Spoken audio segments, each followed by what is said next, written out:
اشياء لازم نبطل نقولها لام مخلفه جديد. اذا وحده ما عم بترضع الولد ما ضروري تضلك تقولي لها قديش مهم انه ترضعه. في اسباب كثيره بتخلي الام ما تقدر ترضع ابنها. اكيد مش مبسوطه انا ما قادره ترضع، يعني ما ضروري تضلك وراها. ما حلو اول ما يطلع البيبي تقعدوا تقولوا اسمر ابيض، تسووا كومنت على لونه.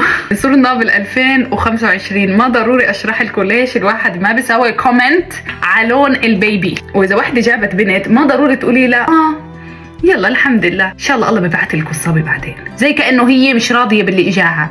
واذا اجت ام وشكت لك قديش البيبي عم بتعبها باول فتره بعد الولاده، بليز ما تقولي لها استني بعدين بتشوفي حيصير اضرب بكتير، اولاد كل ما كبروا كل ما صاروا اصعب، هي ولا شيء. ايه واو، هي قديش حتتحمس للمستقبل لما تقولي لها هيك.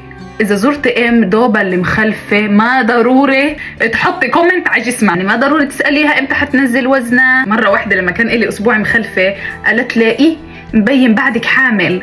واو. وحاولي اذا فيك ما تقولي لام انه بنتها ما بتشبهها ابدا وانه بس بتشبه ابوها. يلا اكتبوا لي اشياء لازم نبطل نقولها للامهات.